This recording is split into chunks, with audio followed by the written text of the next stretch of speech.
The last cry in the valley of scorched light. The war had ended. That was what they told the people back home. Peace had returned to the Akari system.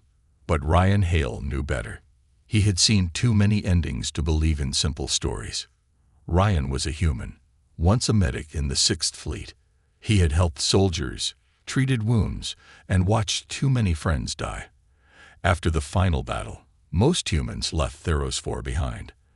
They said the planet was empty now, no one left to save, nothing left to fear.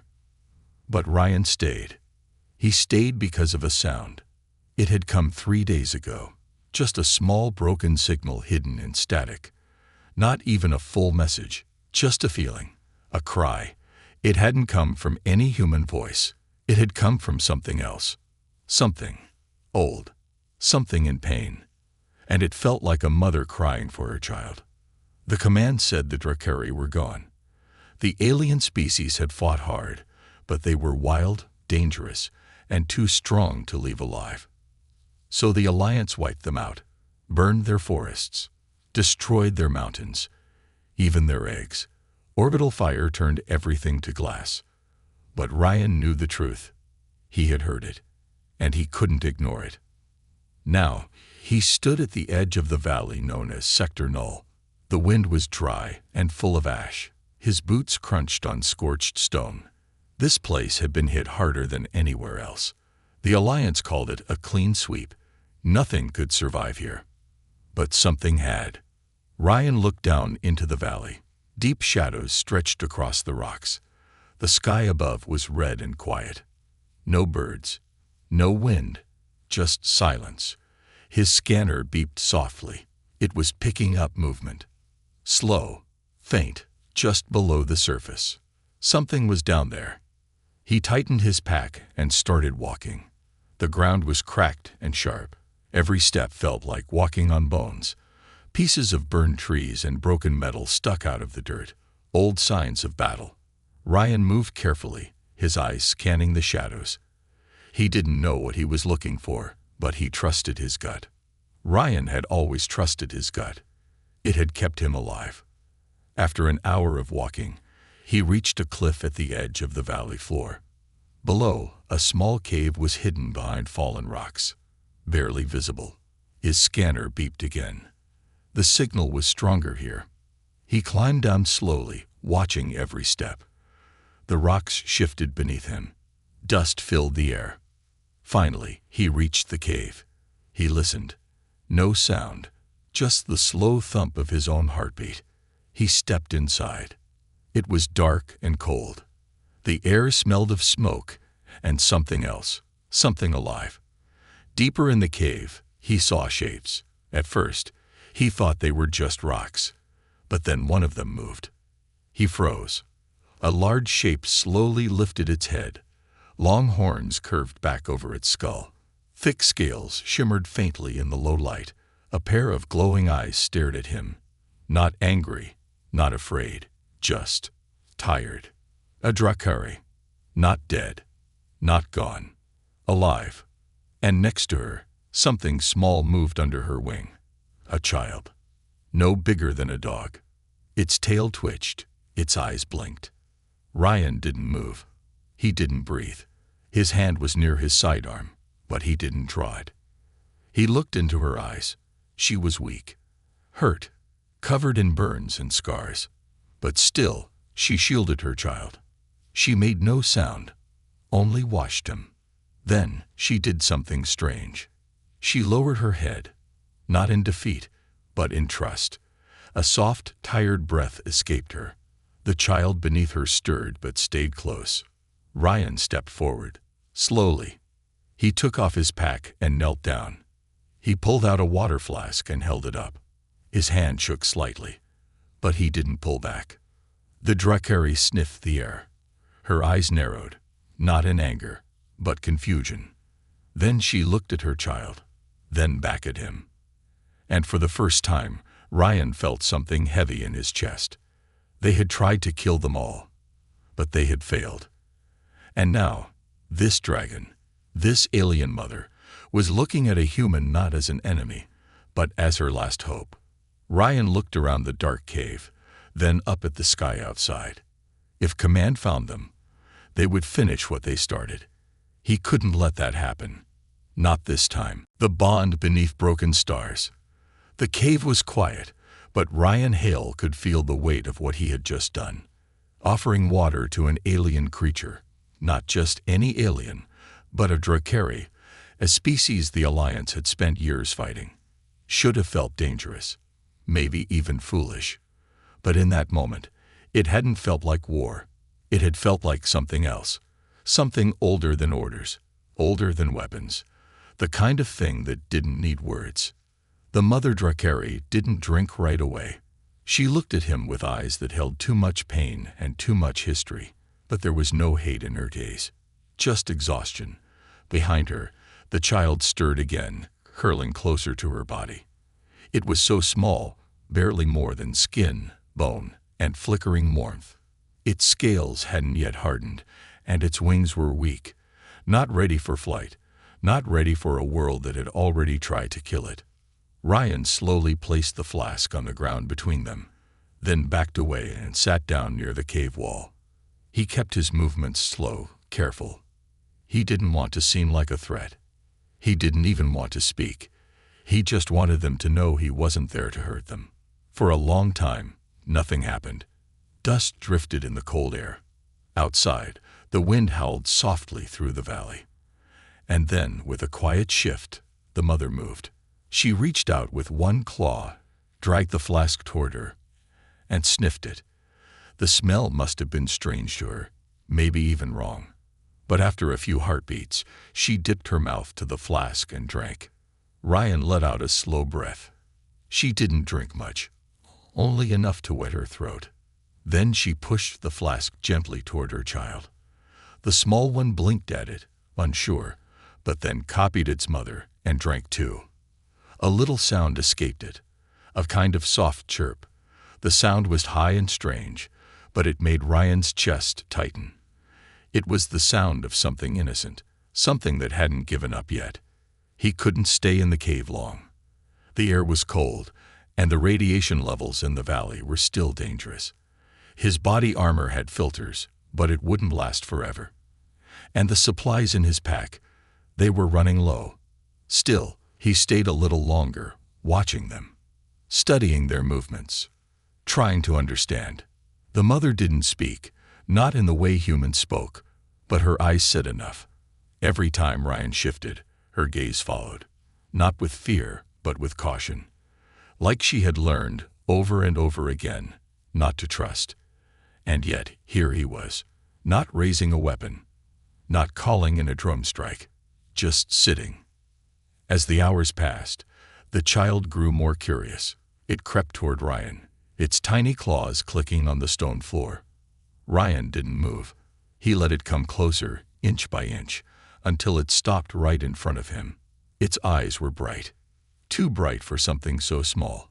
It tilted its head, and then, carefully, it touched his boot with one claw.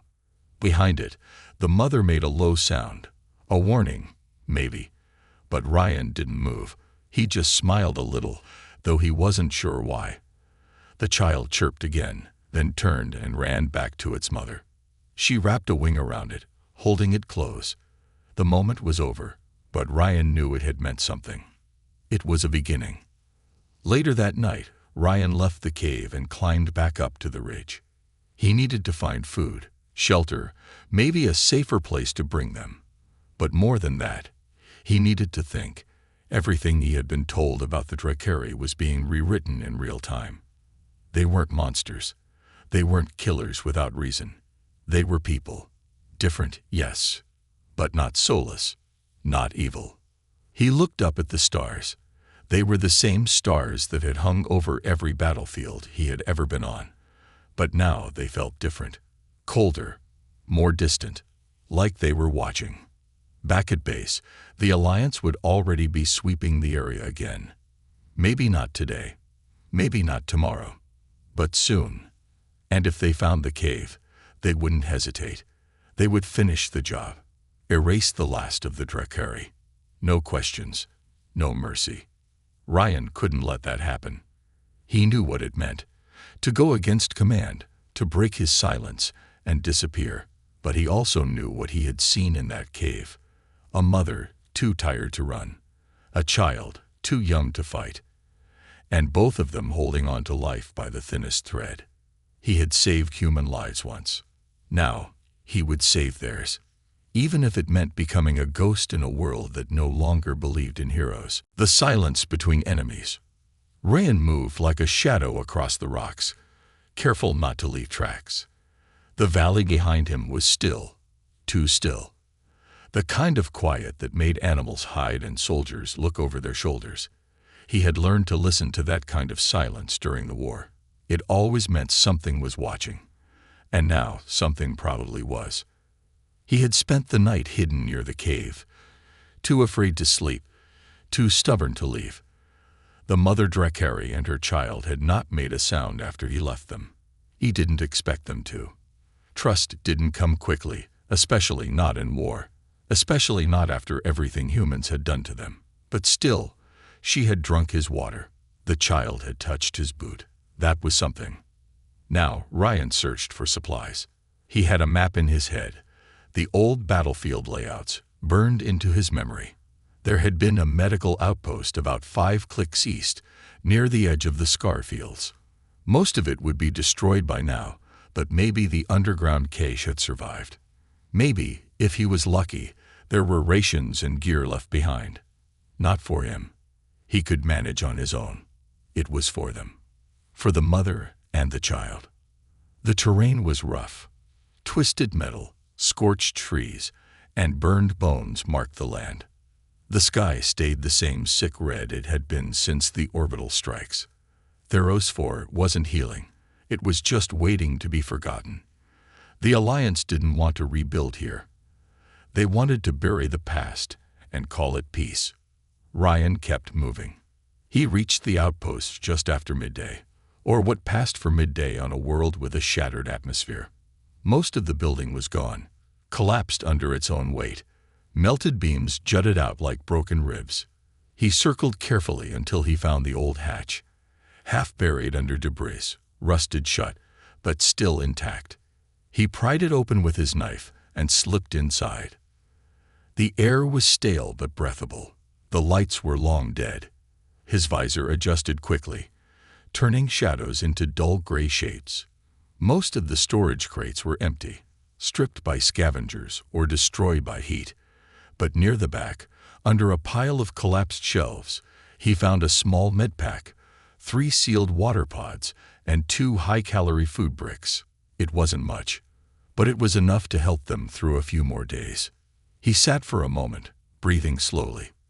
The silence here was different, heavier. This place had once been a safe zone, a place where wounded soldiers came to heal. He remembered faces here, laughter even. Now it was just a tomb. On the way back to the cave, Ryan stayed low, moving through old trenches and narrow gullies. The sun never really set on Theros 4 anymore, but the light dimmed into a deeper red that painted the rocks like blood. A storm was building in the distance, lightning flashing behind the black clouds. He would have to move fast. When he returned to the cave, the entrance looked the same, hidden behind broken stone, shadowed by jagged rock. But something had changed. The air felt warmer. Charged, not with danger, but something else. Something older, something alive. He stepped inside and placed the supplies near the wall, then backed away. The mother watched him from the dark. Her eyes glowed softly. The child was curled beneath her wing again, sleeping. Ryan didn't speak. He didn't need to. Instead, he unwrapped one of the food bricks, broke it in half, and placed it near the water flask. The scent filled the air, bland to humans, but maybe different to them. She didn't move at first, just watched, and then, slowly, carefully, she reached forward and took it. She didn't eat it all. She gave most of it to the child, who chirped sleepily and began to chew with slow, clumsy bites. Ryan felt something strange in his chest, like guilt and hope twisted together. He wondered how many children the Drakari had lost, how many mothers had died screaming under Alliance fire, How many humans had never asked why the war had started in the first place? For a long time, he just sat there. The storm outside reached the valley hours later. Rain poured down in heavy sheets, washing ash from the rocks. Thunder rolled across the sky. Inside the cave, the Dracari mother shifted, pulling the child closer. Ryan lit a small thermal pad and placed it near them. Not close enough to be a threat, just close enough to share its warmth. He didn't expect what happened next. The mother looked at him, then tilted her head slightly, like she was trying to understand him in a new way. Then, with a sound like stone scraping against wind, she let out a low, deep breath. It wasn't a growl. It wasn't a warning. It was thanks. And in that dark cave, as rain fell on a dead world, a human and a Dracari sat together. Not as enemies, not as soldiers, just as survivors. The memory that should not exist. The storm lasted all night, and Ryan didn't sleep. Instead, he sat near the cave wall, listening to the sound of rain crashing against the rocks outside and the soft breathing of the Dracari mother and her child beside him. It was strange how normal it felt now, sharing space with a creature once called an enemy. The child was dreaming, twitching slightly in its sleep, letting out small chirps that echoed off the walls. The mother watched Ryan through half-closed eyes, not fully trusting him, but not afraid anymore either. There was something between them now, something quiet but powerful, like a thread made of understanding instead of words. Morning came slowly, if you could call it morning. The sky above Theros 4 never changed much. The clouds were always thick, the light always red, as if the sun itself had forgotten how to shine here. Ryan stretched his sore limbs and checked the scanner on his wrist. Power levels were dropping, but not dangerously yet. No incoming drones, no Alliance signals. That gave him another day, maybe two. He opened another food pack, broke it in half, and set it on a flat rock near the mother again. She accepted it without hesitation this time, passing it directly to her child, who now looked stronger, more alert. Its small wings twitched. It blinked up at Ryan and let out a chirp, louder than before, almost playful. Ryan smiled. The war hadn't erased everything after all. Not this, not the small things. The Dracari mother moved with more strength now too, her wounds healing slowly. The burns on her scales were still raw, but no longer bleeding. She watched him more closely now, but not like before. Not like a soldier watching an enemy. It was something else. And then, for the first time, she moved closer, just a few steps, slow and deliberate. Her claws scraped the stone softly. Her child followed, staying tucked against her leg. She stopped just a few feet from him and tilted her head, her glowing eyes narrowing slightly. Ryan didn't move. He waited. She reached out one claw, not in attack, but in offering. On the tip of her talon, she held something. Small, metal, blackened by heat.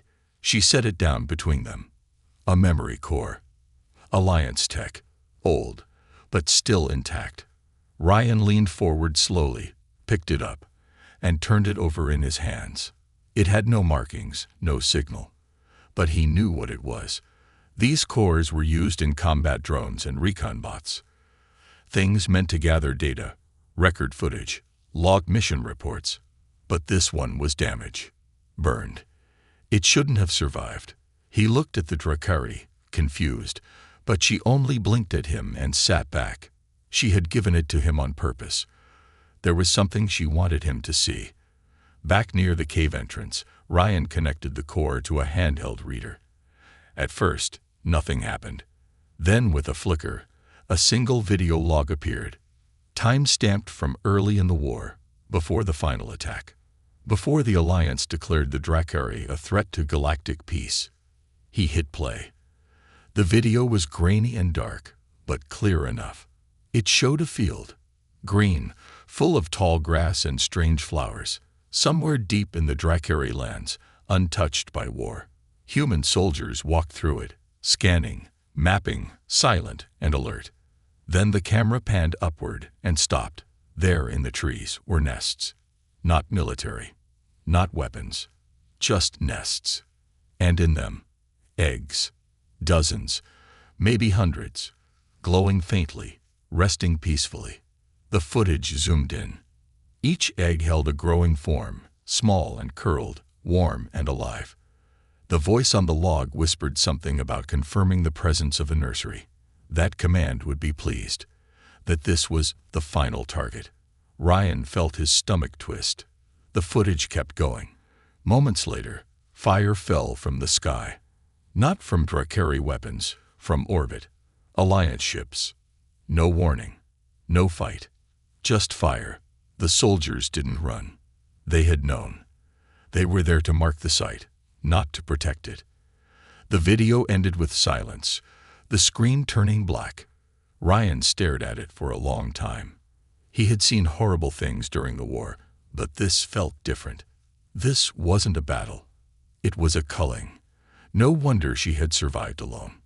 No wonder her child was the last. They hadn't been defending themselves when the war started. They had been hiding their children, trying to protect their future. And the Alliance had destroyed it. Not out of fear, but out of control, to make sure no threat could ever rise again. Ryan looked back at the Drakari mother. She hadn't moved.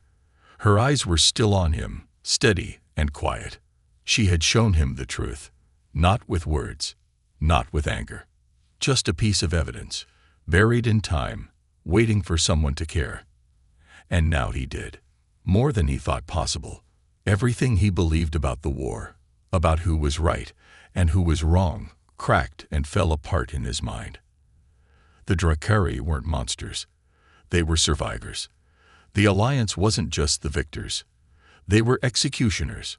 And now, the last of the Drakari were alive, because one human had refused to follow orders. Ryan stood slowly, holding the core in one hand, and looked out into the stormlight. This secret couldn't stay buried. Not anymore. Hunted in the light of old ghosts. The silence didn't last. It never did. For one night, Ryan let himself believe they were safe. The mother Drakari had begun to relax in his presence. Her child now walked without stumbling, wings fluttering softly as it explored the cave with curious eyes. For the first time in weeks, Ryan felt like he was doing something right. Not for the war, not for his record, but for something deeper, something human. But peace was only ever a pause between storms. It started with a faint signal, almost too weak to notice. Ryan was checking his scanner when the alert blinked. A short burst, encrypted, bouncing off old satellites. He froze. The Alliance didn't use those channels anymore. They had moved on from Theros 4, but someone was still watching. Maybe they had never left. He stepped outside the cave, raised his antenna, and caught the signal again. It was short, repeating. A recon drone's ping. A scout, no more than a few hundred meters away. It hadn't found the cave yet, but it was searching, mapping. Ryan's blood turned cold. He returned inside quickly, packed his gear, and knelt near the Drakari mother. Her eyes met his instantly, sharp and alert. She had sensed the change. He spoke softly, pointing to the entrance, then to the scanner, trying to show her they had to move. Her body tensed. She looked at her child, then back at him. For a moment, Ryan thought she might fight, or worse, flee. But then she nodded, a slow, heavy motion filled with tired trust. They left the cave at dusk. The rain had stopped, but the ground was still slick with mud and ash. Ryan led them through narrow ravines and old impact craters, places he remembered from the maps he once used to track enemies. Now he was the one hiding. The Drakari moved surprisingly well, even with her injuries. The child kept close, silent and quick. Ryan paused often, checking the scanner, listening for engines or the soft hum of drone rotors. The ping came again, closer this time. They had maybe an hour before the drone reached the cave. If it scanned the area, it would find the heat trail, the food remains, the faint radiation signature left behind by Ryan's gear. Then it would alert Command, and Command would send more than a drone. The old transport yard was their best chance. It was 10 clicks east, buried under a collapsed mountain range. Forgotten after the 3rd year of the war, Ryan remembered it because he had almost died there once, during a supply run that went wrong. But there were deep tunnels beneath the yard, fuel bunkers, storage silos, places to hide, maybe even places to make a stand. They traveled through the night. Every few hours, Ryan stopped to let the mother rest. The child, now stronger, never complained. It stayed close, watching everything with wide, glowing eyes. Ryan had grown used to the way it looked at him, with curiosity, not fear. It didn't see him as a soldier. Not yet. Maybe never. As the red sky began to fade into morning haze, they reached the edge of the yard. Old ships sat broken in the dust, their hulls torn open like the ribs of dead animals. Rust and age had claimed most of the metal, but the bunkers beneath might still hold. Ryan climbed down first, checking for movement. Nothing. No heat signs, no signals. They were alone. He waved the others down and helped them into the tunnel. It was dark and dry, lined with thick cables and sealed doors, perfect for hiding. They moved deeper, finding an old maintenance room with half-working lights and thick metal walls. Ryan sealed the outer door and blocked it with debris. Not perfect, but enough to buy time. The Drakari curled up in the corner, wrapping her tail around her child. She didn't sleep. Neither did Ryan. He sat near the door, weapon ready, staring at the memory core she had given him. It lay in his lap like a secret too heavy to carry. He didn't know what to do with it. Uploading it would mean breaking every law in the Alliance. Hiding it would mean burying the truth all over again. Before he could decide, a noise echoed through the tunnels. Soft, distant, but unmistakable. Metal footsteps. Not the smooth glide of a drone. Heavier, slower, human. Ryan's breath caught. Someone was down here. Not a scout, not a machine. A soldier, maybe more than one. He turned off the light, motioned for silence. The Drakari froze, pulling her child tight. The air went still. The footsteps came closer, boots scraping stone, quiet voices echoing behind thick walls. Ryan recognized the sound of their comms. Encrypted, military. They were sweeping the tunnels, looking for him, or maybe looking for what he was protecting. The Drakari, the last of her kind. Ryan gripped his weapon tighter. His heart pounded in his chest. He didn't know who these soldiers were, allies, enemies, or ghosts from his past. But he knew one thing. If they found the Drakari, they wouldn't ask questions. And Ryan had already made his choice. He wasn't here to follow orders anymore. He was here to protect what the war tried to destroy, even if it meant drawing his weapon against the people he once called brothers. Echoes in steel and blood. The footsteps grew louder, their rhythm steady and practiced, not rushed. The kind of walk that came from confidence, from soldiers who believed nothing could touch them in the dark. Ryan didn't move. He sat against the cold metal wall of the bunker, rifle across his lap, breath held tight in his chest. Beside him, the Drakari mother crouched low, her scales shifting to blend into the shadows. Her child tucked beneath her wing, silent and still. Even in fear, they'd moved like ghosts. Ryan had blocked the tunnel door, but it wouldn't hold long if the soldiers checked every room. And from the sound of their calm voices and soft footfalls, they weren't just wandering. They were hunting. Maybe not him. Maybe not yet. But if they searched long enough, they'd find something. And when they did, the moment of choice would come fast. Ryan's hand hovered over the trigger, not shaking. Not yet. But the weight of it was heavier now, because he wasn't aiming at some alien threat in the trees or a drone in the sky. This time, if it came to it, he'd be aiming at his own. And part of him hated that. Part of him still wore the uniform in his mind, still remembered the men and women who had fought beside him. But another part, the deeper part, had already left the Alliance behind the moment he stepped into that cave and gave water to a dying dragon. The first voice became clearer, male, calm, familiar. Ryan's jaw tensed. The voice was Captain Joran Vance, old unit leader, someone Ryan had once trusted with his life. They had blood together on Carcos, survived the siege of New Iden, and buried too many friends in the red sands of Nodder. But Joran wasn't here for him now. No, the tone was too clipped, too professional. Mission voice. He was here for something else. Scanner shows heat signature, Joran said, somewhere beyond the door. 2, maybe 3. Could be scavengers. Could be something else. Keep your rifles low and tight. We go in fast. Ryan's heart pounded. The heat signature. It had to be the Drakari. The child was warmer now, growing stronger every hour. They had to move. Now. He reached over slowly, tapping the Drakari mother on the forearm.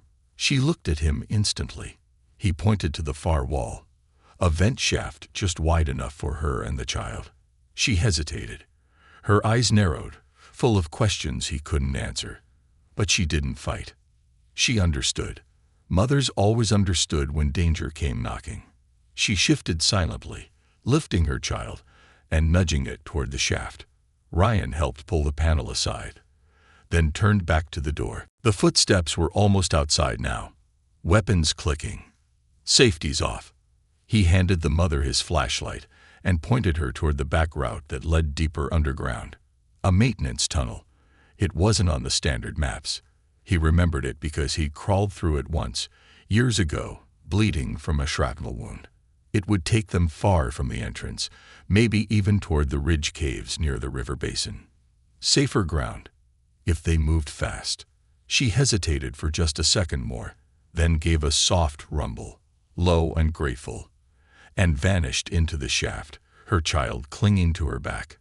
The panel slid shut, sealed in silence. Then came the crash. The outer door, the one Ryan had blocked, buckled inward with a heavy groan. Boots hit the floor. Light beams swept across the walls. Ryan stayed seated, rifle across his lap, but he didn't lift it. Not yet. A voice called out, "Don't move. Hands where we can see them." Ryan slowly raised his hands, letting the rifle fall. The soldiers stepped into the light. 3 of them. 2 young, 1 older. And in the center, Joran. His face was lined now, older than Ryan remembered, but the sharpness in his eyes hadn't faded. Joran looked at him like a man seeing a ghost. "Hail," he said, voice flat. "What the hell are you doing here?" Ryan didn't answer right away. He stood slowly, hands still raised, and looked Joran in the eyes. "You're not going to find what you're looking for," he said quietly. Joran's eyes narrowed. "We're not looking for anything. Just following heat, survivors, maybe enemies, maybe traitors." Ryan's jaw clenched. "They're not enemies. Not anymore." One of the younger soldiers shifted. "Sir, we found a trail leading deeper underground." "Fresh." Joran didn't look away from Ryan. "You alone?" Ryan shook his head. "Not anymore." Silence hung between them, long and sharp. Joran stepped forward, lowering his rifle slightly. "If there's something down here, something you're protecting, Command will want answers." Ryan looked past him, toward the tunnel. "Yeah, they will. But not the kind they expect." Joran's gaze hardened. "You don't have to do this, Hale. You're a good soldier. Come back in. We'll figure it out." Ryan almost laughed. Not because it was funny, but because of how deeply Joran still believed in the system, in orders, in the idea that truth could live in a report. He shook his head. "I already made my choice, Joran." The old captain sighed. Not angry, just tired. Then he raised his weapon. And Ryan raised his hands again. But this time, not to surrender, to stall, to buy time. Because deep in the tunnel, a mother and her child were running for their lives. And whatever happened here, They had to stay free. The oath beneath falling stars. The moment stretched between them like a wire drawn tight. One breath too deep, and it would snap. Ryan stood there with his hands raised, heart pounding, eyes locked on the man who once saved his life, and now might take it. Joran's rifle didn't shake, his stance didn't change. But something in his face had shifted. Maybe it was the silence. Maybe it was the strange stillness in Ryan's eyes. Not fear, not defiance, but something else entirely. Something that said this wasn't just about survival anymore. It was about truth. Joran didn't lower the weapon, but he didn't fire either. His voice came out low and worn. "You saw something. Whatever it was, it broke you." Ryan nodded, slowly. "No, it didn't break me. It woke me up." He took a small step forward, arms still raised, and reached into his coat. Joran's men tensed. Weapons rose. Ryan didn't flinch.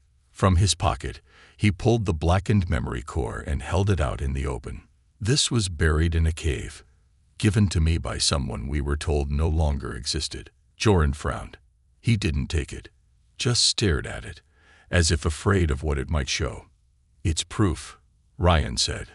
"Not of an enemy, not of a threat, but of what we did, of what the Alliance covered up." Joran took a slow breath and motioned to one of the younger soldiers. The kid came forward, carefully took the core, and stepped back. Joran still didn't lower his weapon. "That doesn't change the orders. If you're hiding Drakari, you're committing treason." Ryan lowered his hands now, finally. "If telling the truth is treason, then I guess I am." Joran was quiet for a long time. The bunker hummed with the sound of old air vents and the storm fading outside. Then, slowly, Joran lowered the rifle. His face was unreadable. "How many?" he asked. Ryan's voice was steady. "Two. A mother and her child. The last ones. They're not a threat. They never were." Joran looked away for a second, as if trying to hold back the weight of years. Then he motioned to his men. "Pull back. Tell command the signature was a false alarm. Thermal echo from an old generator." The younger soldiers hesitated, confused. Joran turned and gave them a look that needed no explanation. They obeyed, disappearing down the hallway. Ryan stood there, stunned. "You're letting me go." Joran didn't look at him, just stared at the rusted wall. "I didn't come down here to bury another friend. Whatever happened in the war, whatever we became, I don't want more blood on my hands." He handed Ryan back the core. "You have a better chance of getting this out than I do. You always were better at seeing through the lies." Ryan nodded slowly, taking the core. "Thank you." Joran turned away. "Don't thank me. Just make it count." Then he was gone, his footsteps fading into the tunnels like a ghost of the man he used to be. Ryan stood alone for a long time. The silence wrapped around him again, not heavy this time, but calm. He turned toward the maintenance shaft and followed it deep into the dark. It took hours to catch up with them. The path twisted under collapsed sections, through narrow vents and old storage rooms. Finally, he found the Drakari waiting in a hollow beneath a shattered rail line. The mother looked up as he approached, her eyes still watchful. The child chirped once, softly, and ran to him. Ryan knelt and let it climb into his arms. It was warmer now, stronger, a little spark of life that had survived everything thrown at it. He looked at the mother, then at the child, and finally up through the cracked ceiling above them. Through the dust and stormlight, he saw the stars. Real stars, not satellite grids or sensor trails, just light, old and distant and unchanged. And for the first time, in a long time, he smiled. They traveled west after that, moving slowly, carefully. The old supply route led them through the high canyons where the air was clearer and the sky less red. He found an old beacon station, rewired it with help from a weather drone, and transmitted the core into the private relay system, not to Alliance Command, but to a public archive node deep in the inner colonies. Once it was out there, the truth would spread. Maybe not fast, Maybe not loud, but it would reach someone who still cared, someone who would ask questions. He never sent his name. Didn't matter. He wasn't doing it for credit.